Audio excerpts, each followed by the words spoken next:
안녕하십니까. 19세기 중반, 그러니까 1844년 10월 22일 예수님의 재림이 이루어지지 않은 이유가 있었습니다. 그것은 먼저 재림 전에 한 가지 놀라운 진리를 깨달아야 할 필요가 있는 진리가 있었기 때문입니다. 그 진리가 바로 다니엘 8장 14절 2300주야의 성소 정결 진리입니다. 하늘 성소의 진리는 사단 입장에서 가장 증오하고 사람들이 모르기를 바라는 그런 진리입니다. 왜냐하면 사람들이 그리스도께서 마지막 중보 사업을 모르고 있어야 사단과 그의 세력들이 하나님의 율법을 마음대로 유린할 수가 있는 것입니다. 성소 정결 진리를 모르면 사단의 의도대로 이 죄악 세상이 지속될 수가 있는 것입니다. 또한 하나님의 통치 구역인 온 우주가 더러워진 상태에 계속 남아있게 되는 것입니다. 그래서 사단은 자신의 생명을 걸고 전력을 다해 하늘 성소 진리를 온갖 거짓 교리로 더럽히고 있는 것입니다. 하늘 성소 진리를 모르면 사람들이 신앙을 비상적으로 하게 되는 것입니다. 예수님께서 하늘 성소를 정결케 하시는 사업을 바르게 알아야 지상에 있는 성도들은 자신의 생애를 엄밀히 살필 수가 있는 것입니다. 자신의 품성을 하늘 성소의 의의 표준과 비교해 볼 수가 있는 것입니다. 의의 표준의 기준은 하나님의 거룩한 십계명입니다. 하늘 성소에서 이행되고 있는 조사 심판이 속히 마쳐야 예수님의 재림이 속히 이루어지고 죄악 세상이 속히 끝나고 온 우주가 정결하게 되고 영원 대대로 죄의 정신과 죄에 대한 의혹과 불신이 완전히 사라지게 되는 것입니다. 그래서 하늘에서 조사 심판이 진행되고 있는 동안 회개한 성도들의 죄가 성소에서 도말되고 있는 동안 이 세상에 있는 하나님의 백성들 사이에는 자신을 그리스도의 보혈의 공로에 힘입어 정결케 하고 죄를 버리는 특별한 일이 이루어져야 하는 것입니다. 이 같은 개혁 사업을 예수님이 오시는 그날까지 매일같이 하는 것입니다. 이렇게 해서 그리스도의 중보 사역을 이해하는 성도들이 예수님의 재림을 맞이하기 위한 준비를 온전히 갖추게 되는 것입니다. 또한 재림을 촉진하는 비결이기도 합니다. 그래서 사단은 거룩한 율법이 담겨있는 하늘 성소에서의 조사 심판이 없다는 오류를 끊임없이 교회와 세상에 유포하고 있는 것입니다.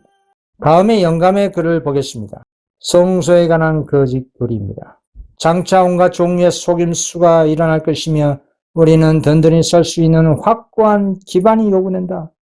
또한 우리는 건물을 위하여 튼튼한 기둥들을 원한다. 주님께서 세우신 것은 단 한 가지도 옮길 수 없다. 영혼의 은수는 성소가 없다는 교리와 같은 거짓 교리들을 끌어들일 것이다. 성소 문제는 믿음에서 이탈하는 자들의 따지는 문제 중에 하나가 될 것이다. 그렇습니다. 다음에 말씀을 보시면 사단이 얼마나 교묘하게 하늘 성소를 해방하는지를 다니엘서를 통해 예언되어 있습니다. 다니엘 8장 13절입니다. 내가 들은즉 거룩한 자가 말하더니 다른 거룩한 자가 그 말하는 자에게 묻되 이 상에 나타난 바 매일 드리는 제사와 망하게 하는 제약에 대한 일과 성소와 백성이 내어준 바며 짓밟힐 일이 어느 때까지 이를꼬 하매 다니엘 8장 14절입니다. 그가 내게 이르되 2300주야까지니 그때의 성수가 정결하게 함을 입으리라 하이니라. 그렇습니다. 천사들끼리의 대화를 하는 장면입니다. 이 말씀의 요지는 사단의 대표 대리자인 이교 로마와 교황권의 성도들이 하늘 성소에서의 그리스도의 속죄 혜택을 받지 못하도록 방해할 것을 예언하는 말씀입니다. 매일 드는 제사와 망하게 하는 제약에 대한 일과 성소와 백성이 내어준 바 되며 짓밟힐 일이 어느 때까지 이를까요? 라는 질문입니다. 매일 드는 제사는 무엇입니까? 하늘 성소에서 진행되는 그리스도의 계속적인 제사장 봉사와 그리스도의 복음 시대에 행해지는 참된 하나님께 대한 예배를 가리키는 것입니다. 히브리서 7장 25절 그러므로 자기를 힘입어 하나님께 나가는 자들을 온전히 구원하실 수 있으니 이는 그가 항상 살아서 저희를 위하여 간구하심이라. 요한일서 2장 1절 나의 자녀들아 내가 이것을 너희에게 쓰면 너희로 죄를 범치 않게 하려 함이라.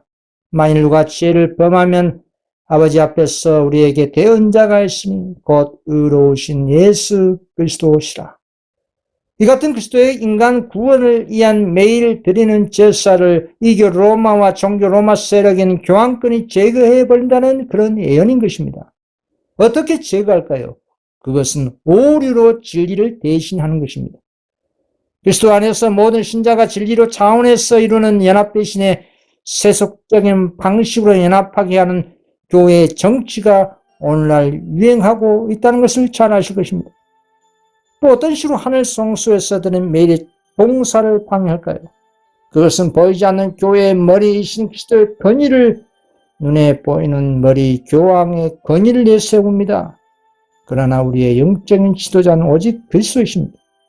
마태복음 23장 10절 또한 지도자라 칭함을 받지 말라 너희 지도자는 하나님이 곧 그리스도시니라. 또 망하게 하는 죄악은 모든 신자가 그리스도께 직접 나아가는 것을 사제 계급 제도로 바꾸어서 인간에게 고해 성사를 하도록 하고 이교 사회 조직과 같은 조직으로 교회를 만들어 놓고 말았습니다. 우리는 성직자를 통해서 하나님께 나아가는 것이 아니라 담대히 직접적으로 하나님께 나아가 은혜를 구하고 죄를 회개하고 구원을 요청할 수가 있는 것입니다. 히브리서 4장 16절 그러므로 우리가 긍휼하심을 받고 때를 따라 돕는 은혜를 얻기 위하여 은혜의 보좌 앞에 담대히 나아갈 것이라. 또한 망하게 하는 제약이 그리스도를 믿는 믿음으로 받은 구원을 도리어 교회가 정한 행위를 행함으로 받는 구원의 제도가 망하게 하는 큰 제약인 것입니다. 인간은 그리스도를 믿음으로 말미암아 구원을 하나님께로부터 선물로 받는 것입니다. 에베소 2장 8절 너희가 그 은혜를 인하여 믿음으로 말미암아 구원을 얻었나니 이것이 너희에게서 난 것이 아니요 하나님의 선물이라. 행위에서 난 것이 아니니 이는 누구든지 자랑치 못하게 함이라. 그렇다고 해서 오늘날 기독교에서 유행하는 말로만 믿기만 하면 무조건적인 구원론이 그런 구원이 아닌 것입니다. 참으로 그리스도를 마음에 영접한 그 사람은 죄를 미워하고 하나님의 계명에 순종하는 거룩한 삶의 열매가 나타날 것입니다. 이것이 믿음으로 말미암아 구원받았다는 증거인 것입니다. 또 그 같은 성도는 더욱더 믿음으로 전진할 것입니다. 거룩한 성의로 꼴지어져 그리스도의 형상으로 지속적으로 변화되고 장성한 분량으로 자라날 것입니다. 가장 현저한 망하게 하는 죄악은 하늘 법정에서 우리의 크신 대제사장으로서 행하시는 그리스도의 중보사역을 미사의 고해 성사와 성찬으로 대체시킨 것과 또 그런 제도를 통해서 사람들의 마음을 완전히 그리스도에게서 돌려 그리스도의 중보사역의 유익을 사람들이 받지 못하게 한 것이 망하게 하는 큰 죄악인 것입니다. 특히 매일 드린 제사를 제거한다는 것은 AD 70년 로마 군대가 성전을 황폐시키고 그 결과 희생 제사를 중단시킬 것을 예언한 것입니다. 그리스도께서 장래 사건을 다음에 말씀 가운데 분명히 알려주셨습니다. 마태복음 24장 15절 그러면 너희가 선지자 다니엘의 말한 바 멸망에 가증한 것이 거룩한 곳에 쓴 것을 보거든.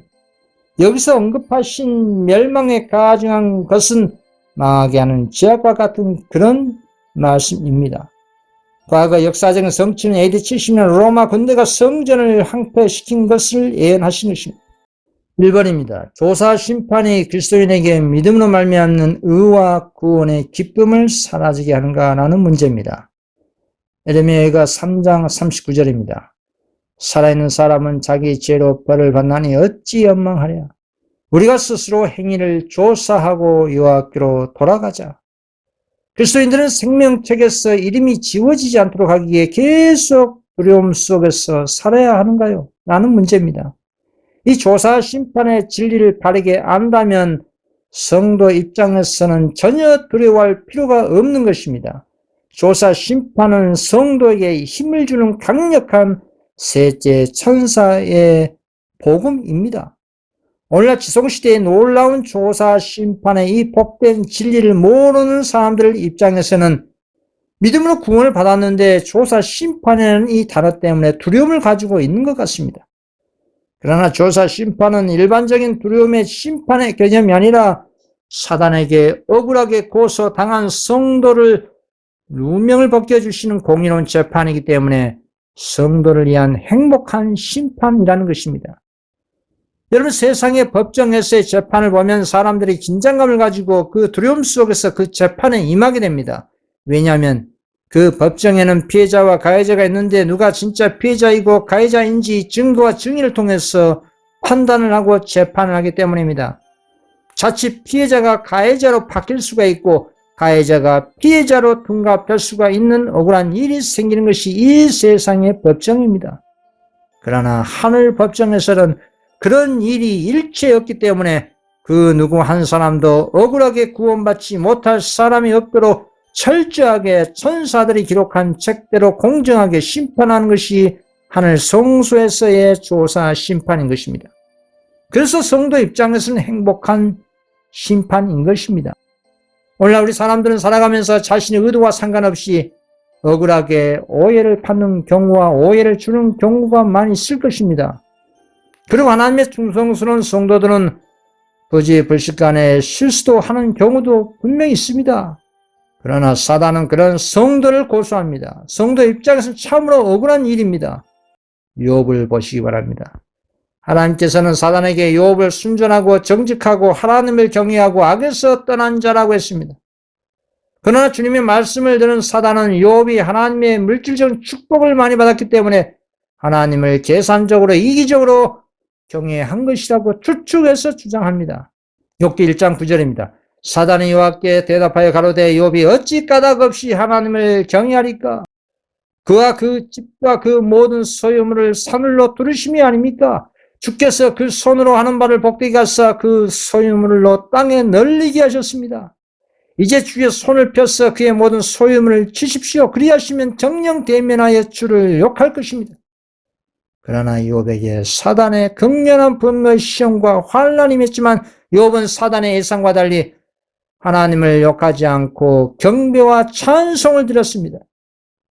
욥기 1장 10절 욥이 일어나 겉옷을 찢고 머리털을 밀고 땅에 엎드려 경배하며 가로되 내가 못해서 적신이 나와 싸운즉 또한 적신이 그리로 돌아가올지라. 주신 자도 여호와시오 취하신 자도 여호와시오니 여호와의 이름이 찬송을 받을지나 하고 이 모든 일에 욥이 범죄하지 아니하고 하나님을 향하여 어리석게 엇망하지 아니하니라. 이 같은 욥의 하나님께 대한 충성심이 사단의 참소의 이유가 없다는 점을 증거했습니다. 이런 욥의 신앙이 오늘날 여자의 남은 자손의 신앙인 것입니다. 여러분, 인간 사회에서 수많은 불필요한 분쟁이 많이 일어나고 있습니다. 그 분쟁이라는 것은 이방 사회뿐만 아니라 그리스도인들에게도 분쟁이 발생합니다. 여러분, 욥도 아무 이유도 없이 사단의 추측에 의한 논리로 고소를 당했습니다. 하물며 우리는 이 세상에서 부지불식간에 실수도 하고 자신의 의도와 상관없이 억울한 누명과 오해를 받는 경우가 누구나 한 번 이상 있을 것입니다. 그럴 때 어떻게 대처하십니까? 사안의 경중에 따라서 그냥 잊어버린 경우도 있을 것이고 심각한 문제는 법정 소송까지 가는 경우도 있을 것입니다. 그 세상 법정에서는 자신이 억울한 일을 당했다고 해서 무조건 자신에게 유리한 판결을 내려주지 않습니다. 그래서 이 세상의 법정이나 일상의 삶에서의 분쟁은 온전히 속 시원하게 해결되지 않는 상태로 남게 되는 경우가 많습니다.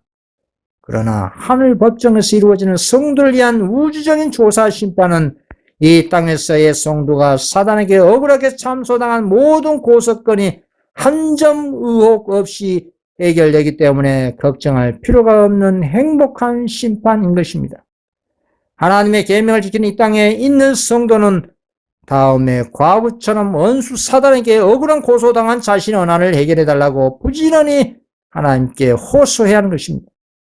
누가복음 18장 3절 그 도시에 한 가부가 있어 자주 그에게 가서 내 원수에 대한 나의 원한을 풀어주소서 하되 이 가부의 간절한 원한을 들은 불의한 재판관은 어쩔 수 없이 성가신 이유 때문이라도 그 여인의 원한을 해결해 주었습니다. 그렇습니다. 하나님의 말씀대로 살고자 하는 여자의 남은 자손은 사단의 집중적인 공격 대상입니다. 이유는 사단이 가장 싫어하는 하나님의 계명을 지키고 예언의 은사를 가졌기 때문입니다.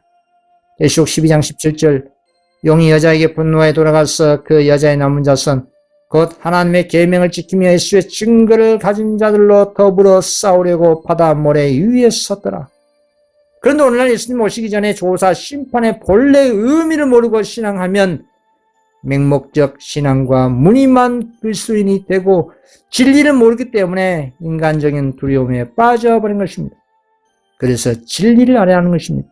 조사 심판의 진리를 바르게 알면 그 진리 안에서 진정한 자유가 무엇인지 체감하게 될 것입니다. 요한복음 8장 32절 진리를 알지니 진리가 너희를 자유케 하리라. 조사 심판 진리 속에는 자비와 공의로우신 그리스도가 중심입니다. 그리스도는 회개한 성도의 변호사입니다. 그로 어떤 종류의 두려움도 가질 필요가 없는 것입니다. 다음에 1호의 말씀을 보시기 바랍니다. 로마서 5장 1절 그러므로 우리가 믿음으로 의롭다 하심을 얻었은즉 우리 주 예수 그리스도로 말미암아 하나님으로 더불어 화평을 누리자. 또한 그로 말미암아 우리가 믿음으로 서 있는 이 은혜에 들어감을 얻었으며 하나님의 영광을 바라고 즐거워하니라. 그러므로 이제 그리스도 예수 안에 있는 자에게는 결코 정죄함이 없나니 이는 그리스도 예수 안에 있는 생명의 성령의 법이 죄와 사망의 법에서 너를 해방하였습니다. 요한일서 3장 14절 그의 계명을 지킨 자는 주 안에 거하고 주는 저 안에 거하시나니 우리에게 주신 성령으로 말미암아 그가 우리 안에 거하신 줄 우리가 아니라. 요한복음 3장 36절입니다. 아들을 믿는 자는 영생이 있고 아들을 순종치 아니한 자는 영생을 보지 못하고 도리어 하나님의 진노가 그 위에 머물러 있느니라. 이 모든 말씀이 우리 모두에게 가장 이안이 되는 약속의 말씀들입니다. 그래서 어떠한 두려움을 가져야 할 필요가 없는 것입니다. 우리가 두려워해야 하는 것은 하나님의 이러한 약속의 말씀을 불신하고 지난날 인도하신 그 축복을 잃어버리는 것 외에는 두려워해야 할 것이 하나도 없는 것입니다. 다음에 영감의 글에 좋은 말씀이 있습니다. 그리스도를 굽힘없이 신뢰하고 굳게 의지한다면 영혼의 평화와 확신이 있을 것이다. 그대가 자신을 그에게 바치고 그를 그대의 구주로 받아들이면 그대의 생애가 아무리 약했을지라도 그의 공로로 인하여 그대는 의롭다 하심을 얻는다. 그리스도의 품성이 그대의 품성을 대신하게 되고 그대는 죄를 도무지 범하지 않은 것처럼 하나님 앞에 받아들여진다. 이 말씀을 참으로 믿어집니까? 믿어진다면 여러분 마음에 어떤 느낌과 감정이 생깁니까? 아마도 너무나 감사하고 고맙고 행복해서 하나님의 모든 말씀과 계명을 자원해서 기쁨으로 순종하실 것입니다. 그것뿐만 아니라 예수님께서는 우리의 마음을 변화시키십니다. 그는 믿음으로 말미암아 그대의 마음 가운데 거하신다. 그대는 이 그리스도와의 연합을 믿음으로 말미암아 또는 그대의 마음을 항상 그에게 바침으로 유지해야 한다. 그대가 이렇게 하는 동안에는 그는 그대가 언하고 행하는 것을 당신의 기쁘신 뜻대로 하게 하실 것이다. 하나님의 은혜의 맛을 보신 분들은 결코 그 은혜를 잊을 수가 없기 때문에 지속적으로 주님의 은혜를 갈급하실 것입니다. 시편 34편 8절 너희는 여호와의 선하심을 맛보아 알지어다. 그에게 피하는 자는 복이 있도다. 성도는 자신의 뜻을 전적으로 하나님의 뜻에 일치시키고 회개와 뉘우침의 상태를 계속 유지하고 그리스도의 속죄의 공로를 믿는 믿음을 나타내고 능력에서 능력으로 영광에서 영광으로 계속 전진해야 하는 것입니다. 금성 변화한 것은 이렇게 자신도 모르게 가랑비에 속옷이 젖어 스며들듯이 변화되는 것입니다. 그 변화의 결정적 증거는 시련과 환난을 만나면 즉각적으로 욥처럼 하나님께 경배, 찬송 드릴 것입니다. 평상시에는 누구나 믿음을 말할 수 있고 잘 믿고 있다고 생각할 수가 있습니다. 그러나 어떤 시련에 닥치면 어떻습니까? 예수 믿음이 온데간데 없이 사라지고 이방인처럼 행동하는 자신을 볼 수가 있을 것입니다. 왜 이런 실망스러운 자신의 모습이 나타나는 것일까요? 그것은 평상시에 그리스도와 동행하지 않았다는 증거이고 평상시에 말씀과 기도와 순종의 삶이 결여되었다는 증거입니다. 그러나 평상시에 그리스도를 믿음으로 동행한 신앙인은 시련과 환난을 만나면 그 자신의 신앙과 믿음의 진면목이 나타날 것입니다. 그 시련과 환난에 대한 태도 여부에 따라서 자신의 진짜 신앙을 객관적으로 알 수가 있는 것입니다. 그래서 성도는 평상시에 부지런히 기도하고 말씀 중심의 삶을 살아야 하는 것입니다. 디모데전서 4장 5절 하나님의 말씀과 기도로 거룩하여집니다. 또한 진리를 연구하다가 깨달은 성도는 그 전에 자신이 소중하게 생각하고 간직한 것을 과감하게 버리는 계획을 할 것입니다. 왜 그렇게 행동할까요? 그것은 깨닫는 진리를 위해서 하나님께 충성하기 위해서 포기하는 것입니다. 하나님께 대한 충성과 깨닫는 진리를 위해서는 신앙과 믿음에 저해되는 요소는 과감하게 버릴 수가 있어야 하는 것입니다. 이런 개혁과 신앙 부흥이 조사 심판에서의 우리의 변호사이신 그리스도가 힘을 얻고 성도를 유리하게 변호를 할 수 있도록 연합하는 그런 신앙인 것입니다. 여러분 자신의 기득권을 내려놓지 않으면 사단의 고소를 믿음으로 이길 수가 없을 뿐더러 조사 심판의 유리한 혜택을 결코 누릴 수가 없는 것입니다. 왜냐하면 사단은 우리 인간의 타락한 본성을 자극하여 탄심으로 이끌어 시험에 빠지게 하기 때문입니다. 저는 내 자신이 계시록 18장 4절의 다른 음성의 다섯째 천사의 정체와 사명을 깨달은 후에 개혁운동교회의 유급사역직을 과감하게 버렸습니다. 하나님께서는 그 죄된 바벨론에서 저를 이끌어내셨습니다. 너무나 감사한 일이었습니다. 주 안에서 항상 자랑스럽게 사람들에게 이 같은 하나님의 은혜를 증언합니다. 어느 누가 깨닫는 진리와 하나님께 충성하기 위해서 편한 유급사역 직분을 포기하겠습니까? 그러나 저는 성령님의 은혜의 강건하심과 재림 운동에 집중하기 위해서 저의 소중한 것들을 과감하게 버리고 오직 예수님의 재림을 촉진하기 위해서 포기한 것입니다. 하나님께 너무나 감사한 일입니다. 오늘날 조사 심판 이때에 내 자신을 내가 냉정하게 심판할 수가 있어야 합니다. 세속적인 모든 것을 다 버릴 수가 있어야 합니다. 믿음과 신앙에 저해되는 요소, 장애되는 그런 요소들을 과감하게 포기하고 버릴 수가 있어야 합니다. 예레미야가 3장 40절 우리가 스스로 행인을 조사하고 여호와께로 돌아가자.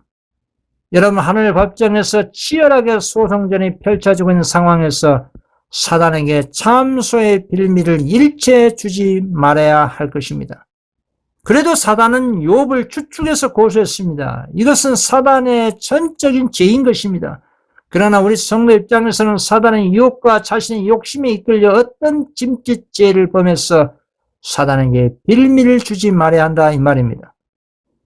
에베소 4장 27절 마귀로 틈을 타지 못하게 하라. 두 번째입니다. 우리의 크신 변호사 그리스도. 요한일서 2장 1절입니다. 나의 자녀들아 내가 이것을 내게 쓰면 너희로 죄를 범치 않게 하려 함이라. 만일 누가 죄를 범하면 아버지 앞에서 우리에게 대언자가 있으니 곧 의로우신 예수 그리스도시라. 다음의 증언을 보시면 하늘에서 이루어진 조사 심판에서 그리스도의 피로써 얻은 승리의 보증에 대해 잘 설명을 해주고 있습니다. 그러나 진심으로 죄를 회개하고 믿음으로 그리스도의 피를 그들의 속죄 제물로 주장한 사람들에게는 하늘의 책에 기록된 그들의 이름 아래 용서받았단 말이 기록된다. 그들이 그리스도의 의에 참여하는 자가 되고 그들의 품성이 하나님의 율법과 조화된다는 것이 나타날 때 그들의 죄는 도말되고 그들 자신이 영원한 생명을 받기에 합당한 사람들이 될 것이다. 얼마나 감사한 말씀입니까? 진심으로 죄를 회개하고 믿음으로 그리스도의 피를 성도 자신의 속죄 제물로 주장한 사람들에게는 용서받았단 말이 기록이 되어 있습니다. 이것이 하나님의 자비와 공의인 것입니다. 이런 사람에게 주님께서는 선지자 이사야를 통해서 나는 나를 위하여 내 허물을 도말하는 자니 내 죄를 기억지 아니하리라 말씀하신 것입니다. 그리고 예수님께서도 말씀하셨습니다. 이기는 자는 이와 같이 흰 옷을 입을 것이요 내가 그 이름을 생명책에서 반드시 흐리지 아니하고 그 이름을 내 아버지 앞과 그 천사들 앞에서 시인하리라. 누구든지 사람 앞에서 나를 시인하면 나도 하늘에 계신 내 아버지 앞에서 저를 시인할 것이요 누구든지 사람 앞에서 나를 부인하면 나도 하늘에 계신 내 아버지 앞에서 저를 부인하리라 라고 말씀하셨습니다. 우리의 대언자 되신 예수님께서는 당신의 피를 믿는 믿음으로 승리를 얻은 모든 성도들이 죄를 용서받고 에덴 본향으로 다시 돌아가서 주님과 함께 이전 나라의 후사가 되어주기를 아버지께 간절히 요청하고 계신 것입니다. 사단은 지구촌 사람들을 유혹해서 인류를 창조하신 하나님의 구속의 계획이 실패로 돌아가게 할 수 있다고 생각하고 있기 때문에 지금도 밤낮으로 성도를 고소를 하면서 하늘 성소 정결 사업을 방해를 하고 있는 것입니다. 사단이 하나님의 구속의 계획이 실패할 것이라고 생각한다는 그 자체가 찬란이고 교만이고 하나님께 대한 정면 도전입니다. 사단이 왜 그런 하나님의 보호자와 비기기를 감히 자신할까요? 그 이유는 사단은 하늘에서 반역을 성공했기 때문입니다. 하늘 천사 3분의 1과 이 지구촌의 모든 대다수 사람들을 자기 편으로 만들었기 때문에 힘을 받고 있는 것입니다. 그래서 감히 하나님의 보호자를 가질 수 있다고 생각하고 또 다른 우주의 거민들과 하늘 천사들을 언제든지 자신의 편으로 만들 수 있다고 생각하는 것입니다. 사단은 지금도 자신의 세력들을 통해서 하나님의 우주 통치가 독단적이고 구속의 계획이 실패하도록 흑색 선전하고 있습니다. 그런 사단이 지구 행성을 기반으로 기만 활동하고 있는 동안에 우리의 크신 변호사 그리스도께서는 인류가 마치 타락한 일이 전혀 없는 것처럼 조사 심판을 통해서 하나님의 구속의 계획을 차질 없이 진척시키시고 있는 것입니다. 그리스도께서는 당신의 백성들에게 완전하고 충분한 용서와 의를 줄 뿐만 아니라 회개한 성도들이 하나님의 영광에 동참하고 당신의 보좌에 함께 앉게 되기를 간절히 구하시고 있는 거라 이 말입니다. 이 얼마나 놀라운 사랑입니까? 사단은 하나님의 굴속의 사랑을 방해하고 있는데 우리의 크신 변호사이신 예수님은 우리를 위해서 그리고 온 우주의 안전을 위해서 당신의 피로 밤낮 중보와 강구하시는 것입니다. 그렇다면 사단의 기만과 성도에 대한 하나님의 사랑이 이렇게 절대적으로 대조되고 있는데 우리는 누구의 편에 서야겠습니까? 누구의 심판의 증거물이 되어야 할까요? 당연히 성도는 주님의 증거물이 되어야 하는 것입니다. 우리 자신이 우리의 크신 변호사이신 그리스도에게 힘을 드리기 위해서 예수님의 증거물이 되는 것입니다. 그 증거물이 무엇일까요? 그리스도께서 우리 성도를 위해서 변호하고 있을 때 이 땅에서는 성도가 죄를 버리고 회개의 합당한 열매를 맺는 것입니다. 이것보다 결정적인 법정 증거가 없는 것입니다. 그래서 회개에 합당한 열매를 맺으라고 하신 것입니다. 마태복음 3장 8절 그러므로 회개에 합당한 열매를 맺고 이 같은 회개의 합당한 열매는 무엇입니까? 성령님께 참으로 자신을 굴복한 사람에게 맺도록 하신 하나님의 선물입니다. 오직 성령의 열매는 사랑과 희락과 화평과 오래 참음과 자비와 양성과 충성과 원유와 절제는 이 같은 것을 금지할 법이 없느니라. 조사 심판의 질을 잘 이해하고 믿는 성도는 예수님과 함께 구속 사업을 이루고 있는 것입니다. 그리스도와 성도가 연합하여 모든 의를 이룬 것이 합당한 것입니다. 마태복음 3장 15절 우리가 이와 같이 하여 모든 의를 이룬 것이 합당하니라. 3번입니다. 하늘 조사 심판을 방해하는 사단. 스가랴 3장 1절입니다. 대제사장 여호수아는 여호와의 사자 앞에 섰고 사단은 그의 우편에 서서 그를 대적하는 것을 여호와께서 내게 보이시니라. 여호와께서 사단에게 이르시되 사단아 여호와가 너를 책망하노라. 예루살렘을 택한 여호와가 너를 책망하노라. 이는 불에서 꺼낸 거슬린 나무가 아니냐. 사단은 성도의 흠결 많은 품성을 지적하고 밤낮으로 참소한다고 했습니다. 그러나 우리의 크신 변호사이신 예수님께서는 성도의 죄에 대하여 변명하지 않으십니다. 예수님께서 일방적으로 당신의 자녀들을 용서하지 않습니다. 그러면 공의로운 조사 심판이 될 수가 없는 것입니다. 그러나 당신의 자녀들의 회개와 믿음을 증거로 성도들이 용서받은 것을 주장하십니다. 성도가 그리스도의 보혈의 공로와 사랑을 깨달아 성령의 역사하심에 대한 굴복과 회개와 믿음이라는 증거를 보여주었기 때문에 예수님께서도 당신의 회개한 자녀를 옹호하실 수가 있는 것입니다. 회개하지 않고 고의적으로 죄를 밥 먹듯이 지은 사람을 일방적으로 의롭다고 한다면 사단이 과연 인정할까요?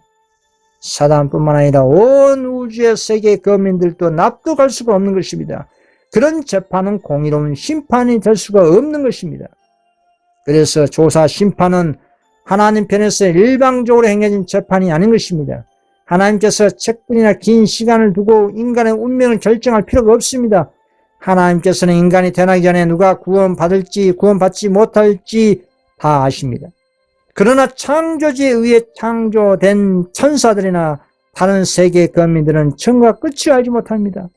그래서 다른 세계의 거민들은 지구상에서 일어나는 사건을 초미의 관심을 가지고 지켜보고 있는 것입니다.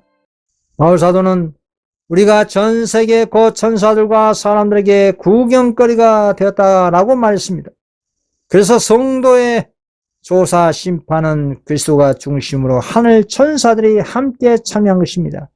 그리스도께서 심판의 권세를 가지고 계신 것은 당연한데 왜 천사들에게도 조사 심판의 권한을 주었을까요? 사단의 고소 때문입니다. 사단은 하나님께서 우주 통치를 일방적으로 창조하셔서 독재를 하신다고 우주의 거민들에게 의심과 불신을 뿌려놓았습니다. 하나님께서는 그 같은 사단의 참수가 잘못됐다는 것을 우주 거민들에게 직접 보여주신 것입니다. 그 방법이 피조 천사들에게도 심판의 권세를 주신 것입니다. 그래서 천사들에게 이 땅의 성도들의 행위에 대해서 책에 기록하도록 한 것입니다. 그리고 그 기록된 내용으로 공정하게 판단한 것입니다. 성도의 행실이 기록된 펼쳐진 책을 다음에 말씀을 통해 우리는 확인할 수가 있습니다. 다니엘 7장 10절 물이 강처럼 흘러 그 앞에서 나오며 그에게 수종한 자는 천천히요 그 앞에 시한 자는 만만이며 심판을 베푸는데 책들이 피어 놓였더라. 하나님 보좌의 주위에 천천만만 천사들이 있습니다. 그리고 책들이 피어 놓였다는 것은 천사들이 그리스도 중심으로 성도들 향한 조사 심판에 참여한 장면인 것입니다. 그 책 속에는 천사들이 기록한 성도의 이름과 행실이 다 기록되어 있습니다. 계시록 20장 12절 또 내가 보니 죽은 자들이 물론 대수하고 그 보좌 앞에 섰는데 책들이 펴 있고 또 다른 책이 펴졌으니 그 생명책이라. 죽은 자들이 자기 행위를 따라 책들에 기록된 대로 심판을 받으니 이 책에 기록된 대로 심판하는 것이 공의로운 조사 심판인 것입니다. 그래서 그 누구도 억울하게 심판을 받거나 특혜를 받을 수가 없는 것입니다. 이 세상에서는 온갖 뇌물로 이루어진 공정하지 못한 재판이 일어나고 억울한 일들이 많이 발생하지만 하늘에서의 성도에게 행한 재판은 그리스도의 입회와 천천만만의 천사들 가운데 공정하게 심판이 진행되고 있는 것입니다. 그래서 이 공정하게 이루어진 이 조사 심판을 하시는 자비와 공의로우신 하나님께 감사해야 하는 것입니다. 그래서 하늘에서 행해지는 이 조사 심판은 처음과 그리고 과정, 결과를 사단과 그리스도 그리고 성도 그리고 온 우주 거민들이 모두가 인정할 수가 있는 것입니다. 어느 누구 한쪽의 일방적인 유리한 재판이 아니라 이 말입니다. 사단과 온 우주 거민들이 인정할 만한 공정한 재판인 것입니다. 하늘에서의 조사 심판은 이루 말할 수 없을 정도로 철저히 하나님의 법과 언칙에 따라 실행되는 것입니다. 신명기 1장 16절 내가 그때에 너희 재판장들에게 명하여 이르기를 너희가 너희 형제 중에 송사를 들을 때에 양반간에 공정히 판결할 것이며 그들 중에 타국인에게도 그리할 것이라. 재판은 하나님께 속한 것인즉 너희는 재판에 예물을 보지 말고 기천을 일반으로 듣고 사람의 낯을 두려워할 말 것이며 스스로 결단하기 어려운 일이 있거든 내게로 돌리라. 내가 드리라 하였고 그래서 그 누구 한 사람도 억울한 일이 없는 것입니다. 이 세상에서의 재판도 세상의 법과 원칙대로 판결한 것처럼 하늘에서의 재판도 철저히 하나님의 법으로 판단한 것입니다. 야고보서 2장 12절 너희는 자유의 율법대로 심판을 받을 자처럼 말도 하고 행하기도 하라. 야고보서 2장 10절 누구든지 온 율법을 지키다 그 하나에 거치면 모두 범한 자가 되나니 사단이 같은 하나님의 법을 잘 알고 있기 때문에 하나님의 십계명 중에 하나라도 범하게 해서 사람들 하여금 모든 법을 범하게 합니다. 그리고 참수라는 것입니다. 그 기만의 절정이 일요일 법령이 되는 것입니다. 원래 사단은 짐승의 표현 일요일 법령 제정이 자신에게는 마지막으로 하나님을 대적하는 최후 카드입니다. 일요일 법령은 셋째 천사의 기별인 짐승의 표를 받지 말라는 것입니다. 그러나 사단은 여자의 남은 자손이 셋째 천사의 기별과 최후의 밤중 소리인 계시록 18장 4절에 바벨론에서 나오라는 이 기별을 잠재우기 위해서 막을 유일한 수단이 일요일 법령입니다. 그래서 사단은 이를 법령이 제정이 되면 온 세상 사람이 하나님의 법 제7일보다 1호일을 다 지킬 것을 자신하고 있는 것입니다. 그래서 이 지구촌 사람들이 하나님 율법을 순종하지 않고 자신의 법을 지키고 있기 때문에 자기 백성이라고 주장하는 것입니다.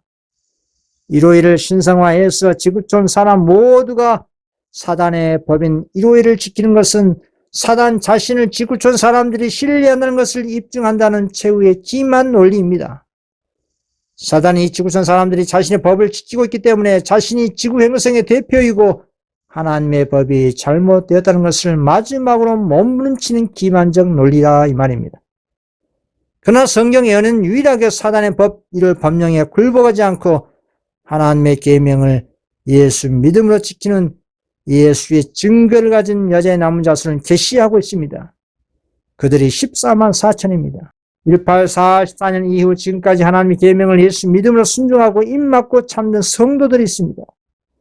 여자의 남은 자손 14만 4천은 예수님처럼 사단의 기만을 예수 믿음과 품성의 열매로서 폭로하고 승리한다는 것이 분명한 성경의 예언입니다. 그래서 그리스도의 공로에 힘입은 여자의 남은 자손 14만 4천의 희생과 인침 선교 활동으로 사단의 우주 통치 참탈 계획은 완전히 물거품이 되는 것입니다. 지구 행성도 회복이 되는 것입니다. 이 같은 놀라운 사명의 특권을 성도들에게 주신 하나님께 감사드립니다. 계시록 14장 1절 또 내가 보니 어린 양이 시온산에 섰고 그와 함께 14만 4천이 섰는데 그 이마에 어린 양의 이름과 그 아버지 이름을 쓴 것이 있도다.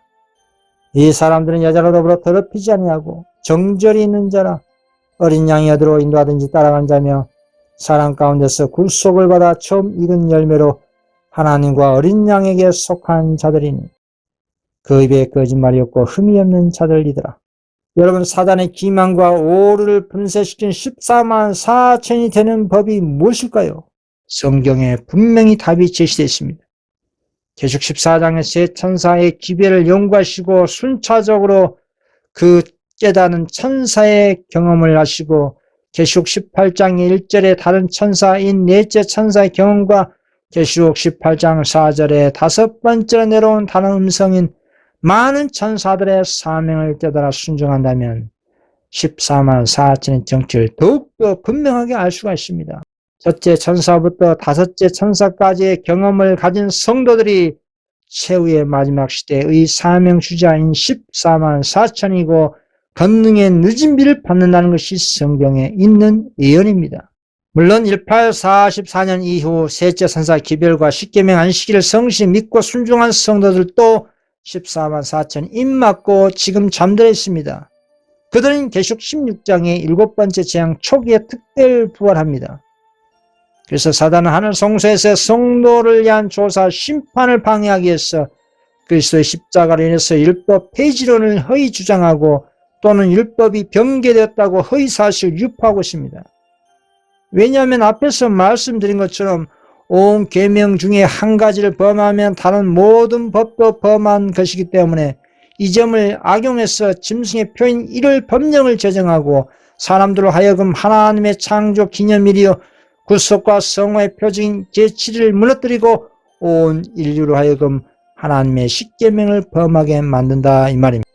사단은 더욱더 기고만장해서 하나님의 구속의 계획이 잘못되고 지킬 수 없는 법을 인류에게 지키기 위해서 인간에게 고통을 주신 분이라는 것을 우주 거민들에게 애곡해서 유포하려는 것입니다.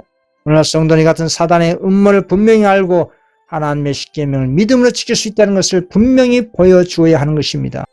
예수님께서는 분명하게 인간으로서 아버지 계명을 솔선수범하여 지키셨습니다. 요한복음 15장 10절 내가 아버지의 계명을 지켜 그의 사랑 안에 거하는 같이 너희도 내 계명을 지키면 내 사랑 안에 거하리라. 하나님께서는 인류에게 지킬 수 없는 법을 주신 분이 아니라 충분히 지킬 수 있는 법을 주셨습니다. 그 법은 하나님의 인류에 대한 애틋한 마음과 사랑의 표현을 십계명으로 나타낸 것입니다. 잠소자 사단이 조사 심판을 이런 식으로 방해하고 있는 동안 예수님께서는 당신의 상한 손을 하나님 아버지와 거룩한 천사들 앞에 드시고 내가 저희 이름을 압니다. 내 손바닥에 저희 이름을 새겼습니다. 하나님의 구하신 제사는 상한 심령이라 하나님이여 상하고 통하는 마음을 주께서 멸시치 아니하시라 라고 말씀하십니다. 그리고 당신의 백성을 고소한 사단을 향해서 사단아 여호와가 너를 책망하노라. 예루살렘을 택한 여호와가 너를 책망하노라. 이는 불에서 끄는 그슬의 나무가 아니냐라고 책망하신 것입니다.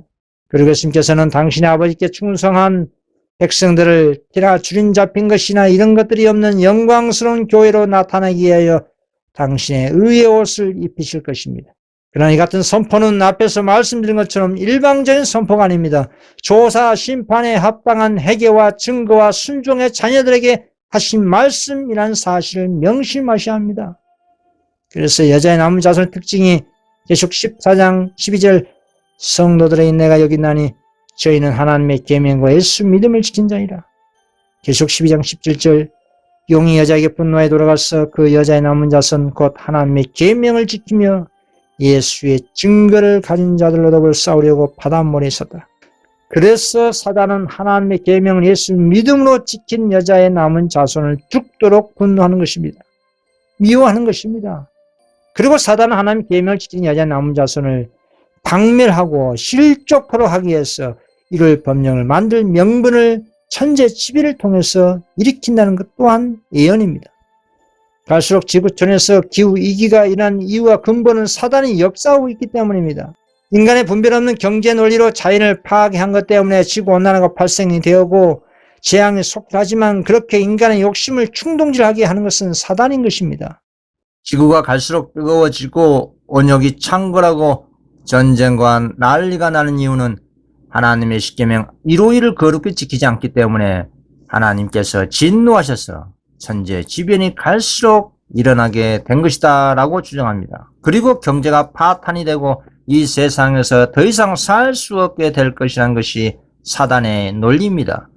이 같은 사단의 애곡된 여론을 미국 개신교 종교 세력들에 의해서 형성될 것입니다.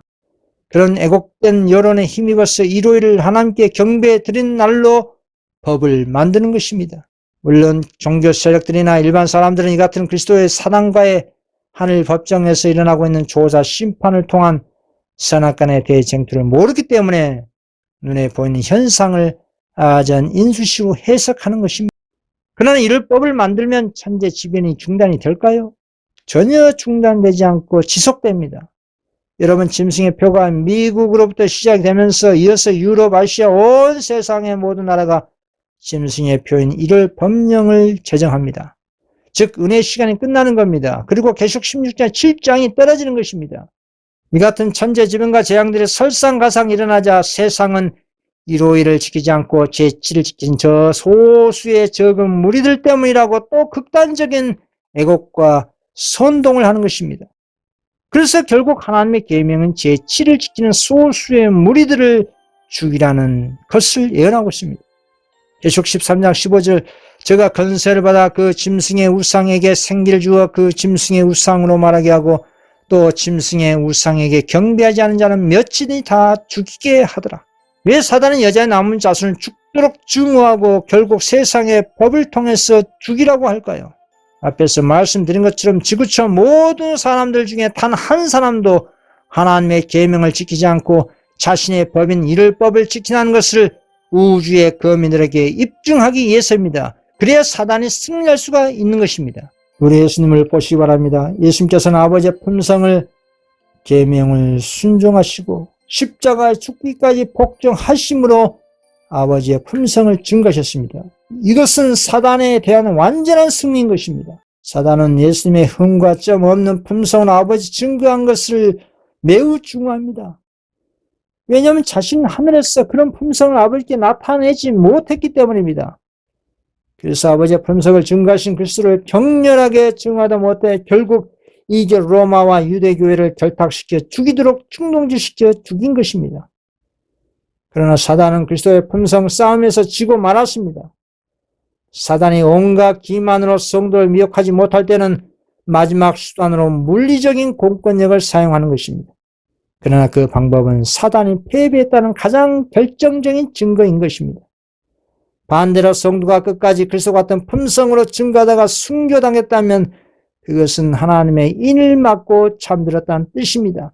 그 주인공이 라오디게아 교회 시대의 이기는 자 14만 4천인 것입니다. 마태복음 5장 10절 의를 위하여 핍박을 받는 자는 복이 있나니 천국이 저희 것입니다.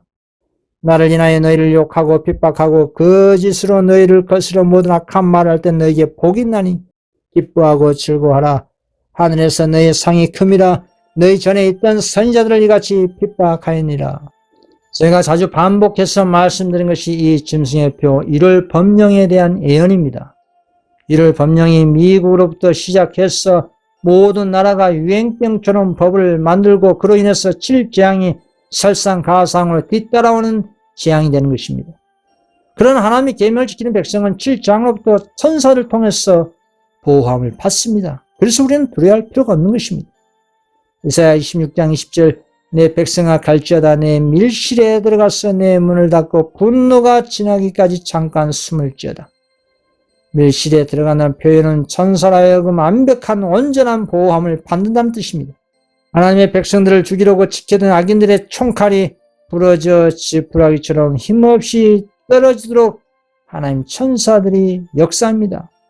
이사야 33장 15절 오직 의롭게 행하는 자, 정직히 말하는 자, 포석한 재물을 가증히 여기는 자, 손을 흔들어 뇌물을 받지 아니한 자, 길을 막아 피 흘리는 때를 듣지 아니한 자, 눈을 감아 악을 보지 아니한 자, 그는 높은 곳에 그 아래니 견고한 바위가 그 보장이 되며 그 양식은 공급되고 그 물은 끊이지 아니하리라 하시니라.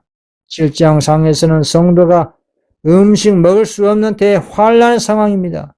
그러나 천사가 엘리야에게 음식과 물을 공급해 주는 것처럼 대환란의 때에도 천사가 식물을 공급해 줍니다.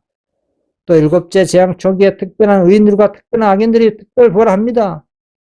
이사야 26장 19절 주의 죽은 자들은 살아나고 우리의 시체들은 일어나리이다. 특별히 가는 자들아 너희는 깨어 노래하라. 주의 이슬은 빛난 이슬이니 땅이 죽은 자를 내어놓으리라. 특별한 악인들은 다시 7재앙과 예수 재림의 영광으로 인해서 사망을 당하지만 1844년 이후 입맞고 죽은 특별한 성도들은 특별 부활해서 살아있는 14만 4천인가 완전체가 되는 것입니다. 이들은 살아서 재림의 날과 시간을 하나님께 듣는 축복과 함께 재림의 영광을 살아서 목도한 것입니다. 그리고 첫째 부활로 일어난 믿음 안에서 참된 친구들과 가족들을 만나는 놀라운 특권과 축복을 받는 것입니다. 다음에 증언을 보겠습니다. 예수께서 불꽃에 쌓여 구름을 타고 강림하실 때에 그분의 은나팔이 울려 퍼졌다. 그분은 잠자는 성도들의 무덤을 바라보시고 당신의 눈과 손을 하늘로 향하여 드시면서 깨어라 깨어라 깨어라 빅글에 잠자는 자들아 일어나라고 외치셨다.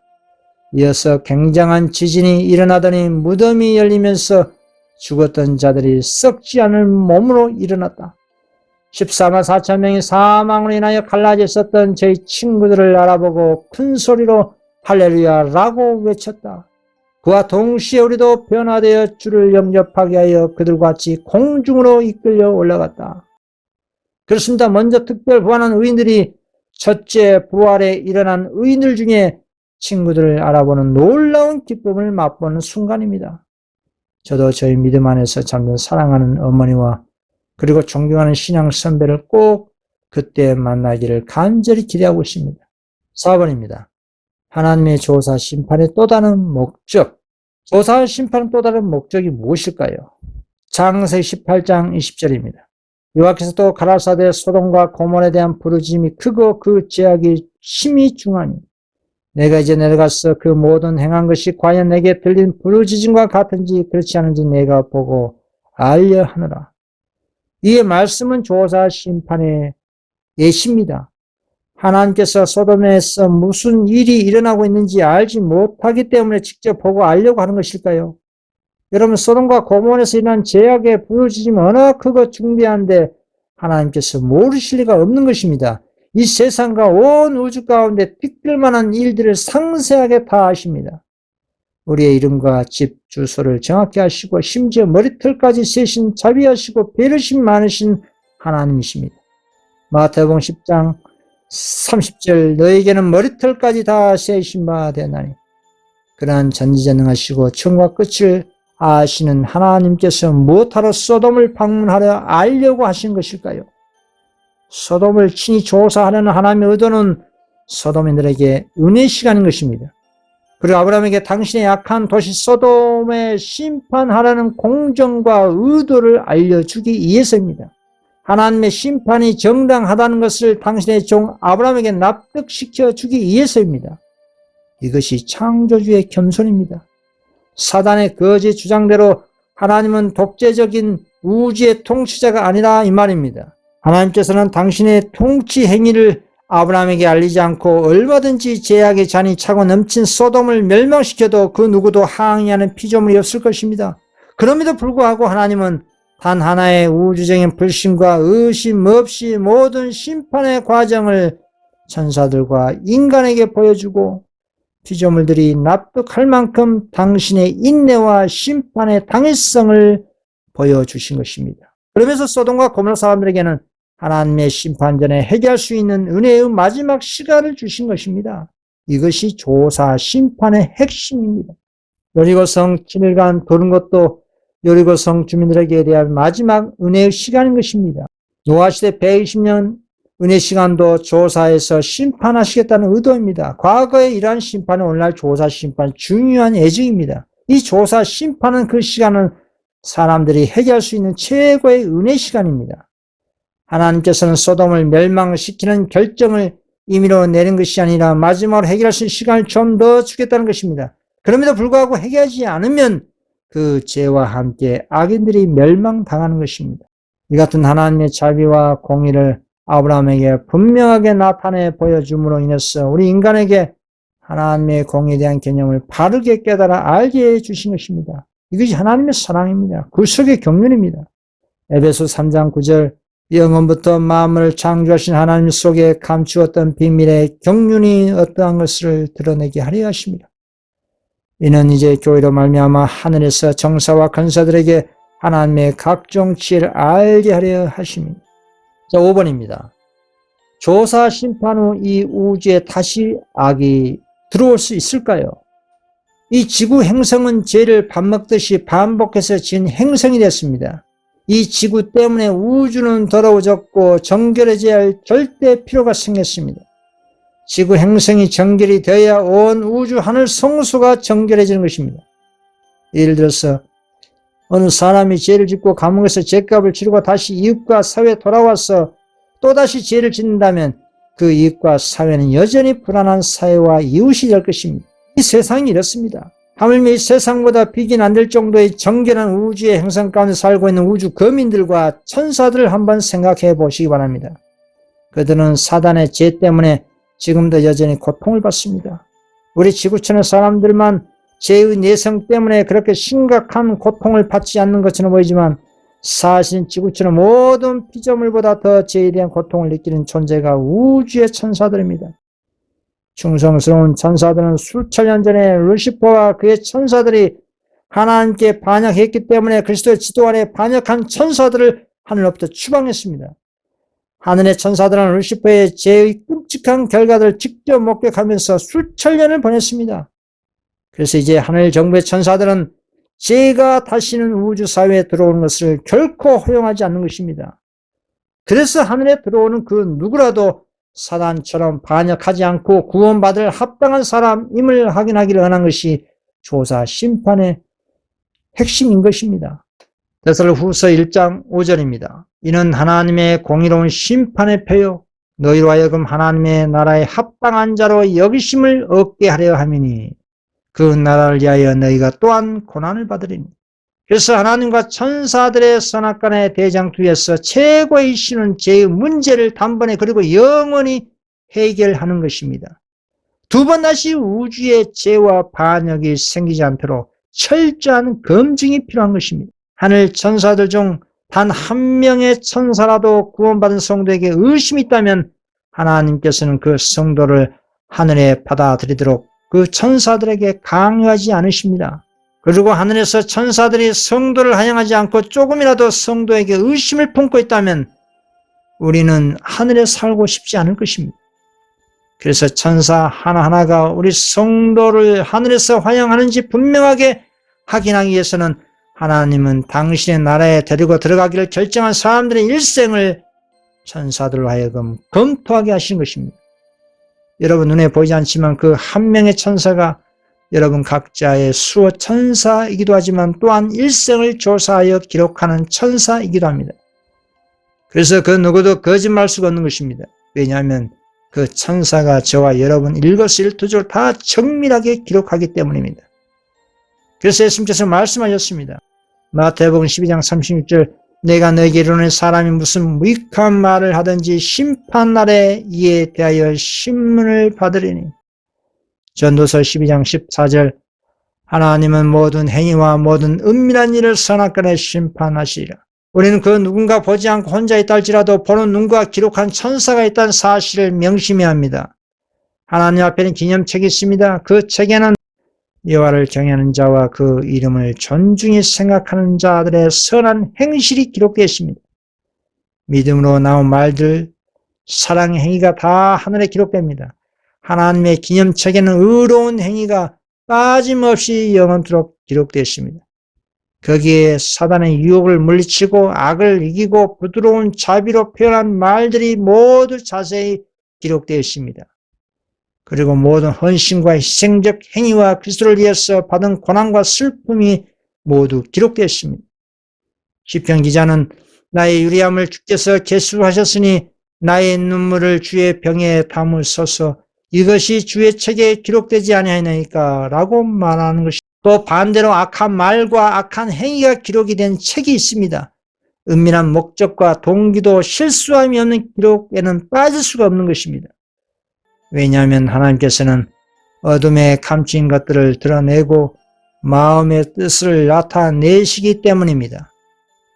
보라 이것이 내 앞에 기록되었으니 내가 잠잠치 아니하고 반드시 보응하되 너희의 죄악과 너희 열조의 죄악을 함께 하리라. 그래서 성경에는 하늘 법정의 책들이 펼쳐져 있다고 증언한 것입니다. 다니엘 7장 10절입니다. 불이 강처럼 흘러 그 앞에서 나오며 그에게 수종하는 자는 천천히요 그 앞에 시한 자는 만만이며 심판을 베푸는 데 책들이 펴 놓이더라. 이 펼쳐진 책들은 성도 옆에 있는 천사가 여러분의 일거수일투족을 상세하게 기록한 그 책들인 것입니다. 계시록 20장 12절 또 내가 보니 죽은 자들이 물은 대수하고 그 보좌 앞에 섰는데 책들이 펴있고 또 다른 책이 펴졌으니 곧 생명책이라. 죽은 자들이 자기 행위를 따라 책들에 기록된 대로 심판을 받으니.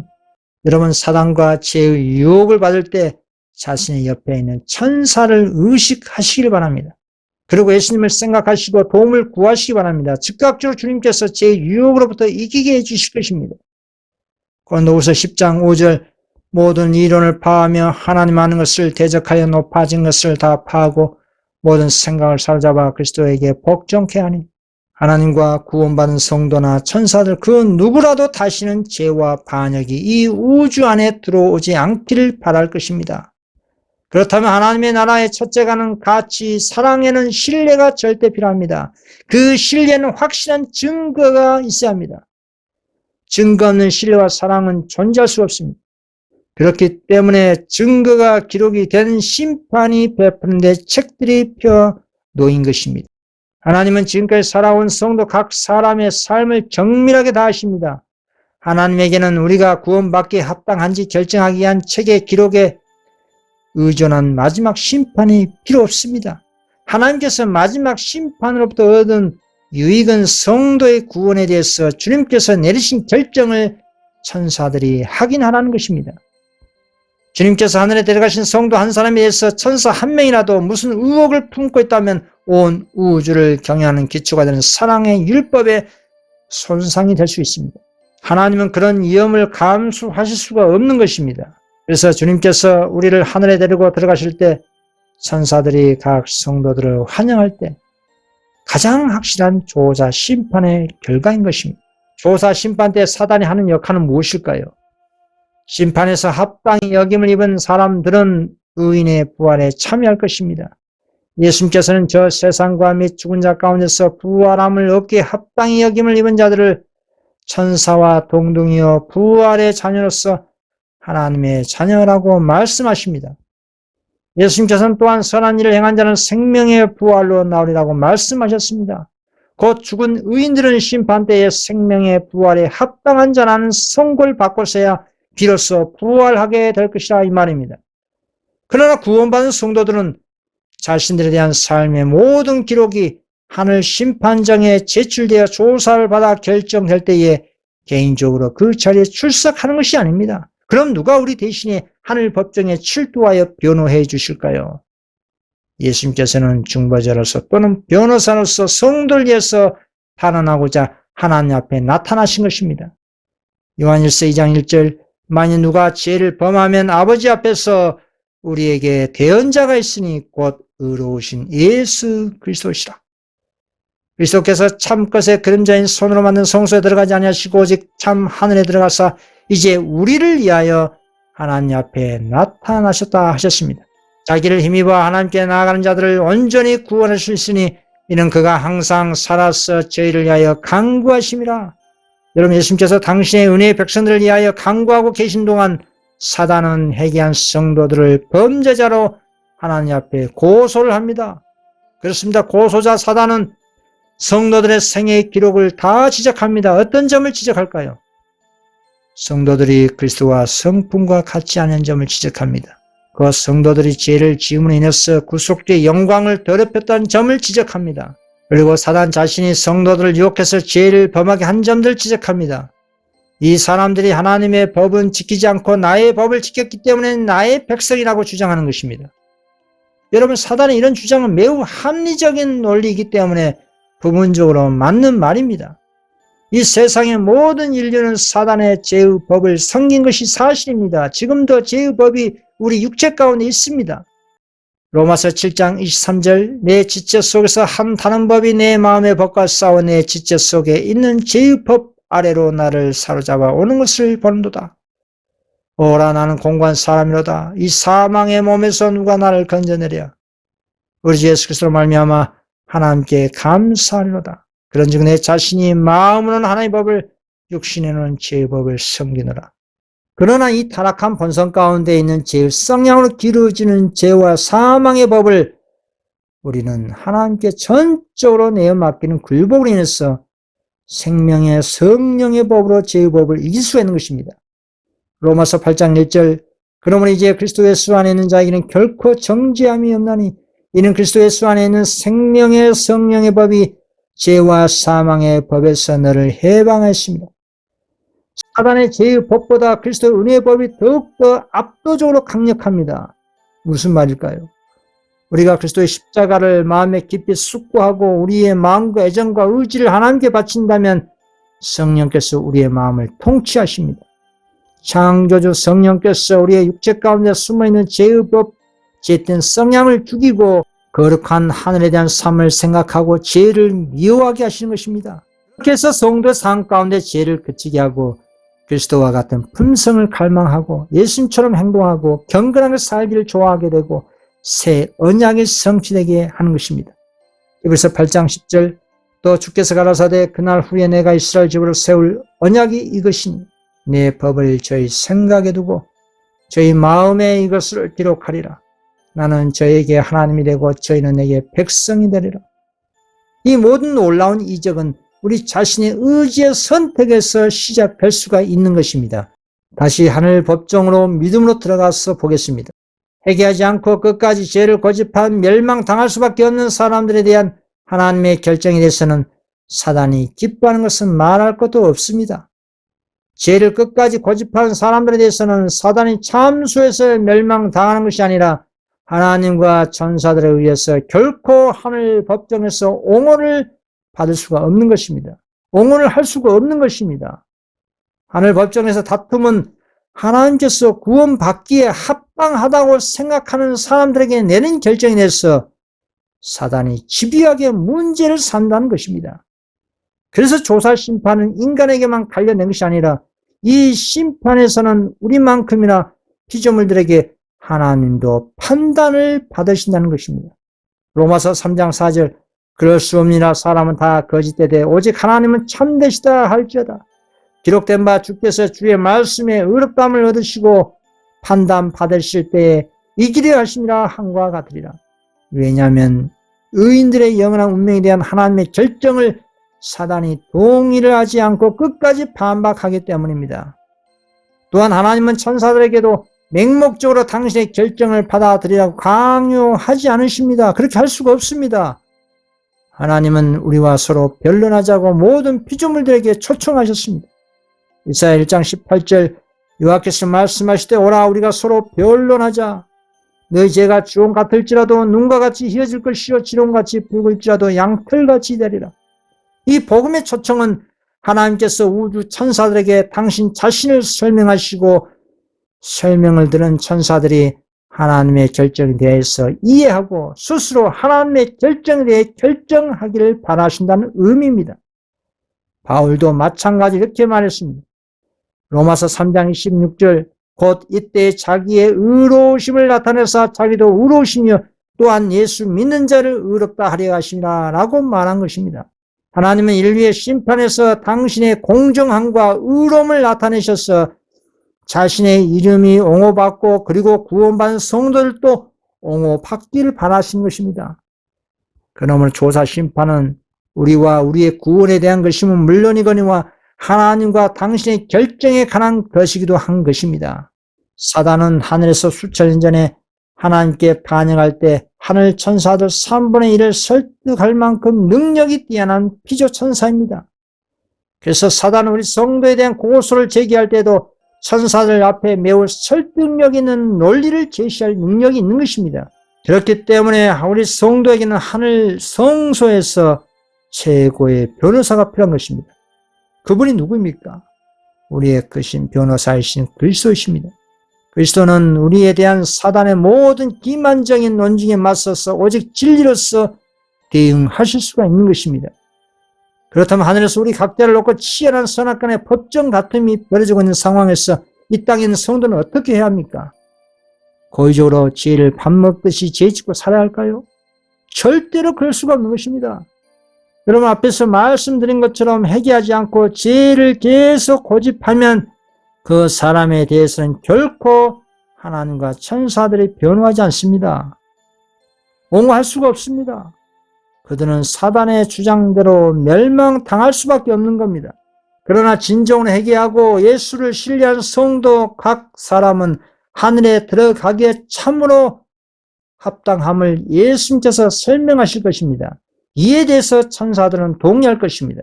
그래서 하늘에서 조사 심판이 진행되고 있는 동안 회개한 신자들의 죄가 성소에서 도말되고 있는 동안 세상에 있는 하나님의 백성들 사이에는 정결케 하고 죄를 버리는 특별한 일이 이루어져야 한다 이 말입니다.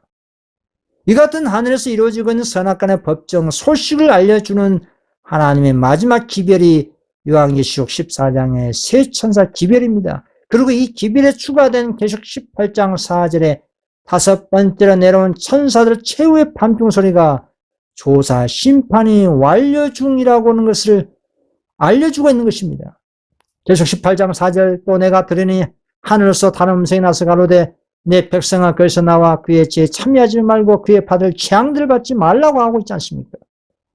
모든 타락한 종교단체와 세상에서 나오는 것입니다. 천주교, 개신교, 재림교회, 개혁운동교회 세상의 모든 단체에서 나와서 하늘로 들어가는 뜻입니다. 이 마지막 종교개혁운동은 1844년 10월 22일 두 번째 재림운동으로 중단되었던 그 재림운동에 이어서 3차 재림운동인 것입니다. 이 재림운동이 세계 곳곳에서 일어나면 권능의 늦은 비로 2년 이내 사업이 마치고 하늘에 성도들이 들어가게 되는 것입니다. 그대들이 이 기별을 받아들였더라면 2년 후에는 하늘왕국에 있었을 것이다 라는 것을 선지자를 통해서 하나님께서 우리에게 알려주셨습니다. 그래서 예수를 자신의 구주로 영접한 사람들이 조사 심판 때 아무 두려워할 필요가 없습니다. 그 이유는 우리 성도들의 변호사이신 그리스도께서 회개한 성도들에 대한 사단의 모든 고소에 대해서 하나하나 진리로 판정하시기 때문입니다. 그리고 하늘 법정에서 조사 심판이 속히 마쳐야 예수님이 속히 오실 수가 있습니다. 그리고 온 우주가 정결되고 영원토록 죄가 종식되고 우주가 영원토록 안전하게 되는 것입니다. 이런 연고로 성도의 조사 심판은 최고로 행복한 재판인 것입니다. 온 우주 거민들에게도 최고로 행복한 심판 사업인 것입니다. 신명기 33장 19절 이스라엘이여 너는 행복자로다. 여호와의 구원을 너같이 얻은 백성이 누구냐? 그는 너를 돕는 방패시요 너의 영광의 칼이시로다. 내 대적이 내게 복종하리니 내가 그들의 높은 곳을 밟으리로다.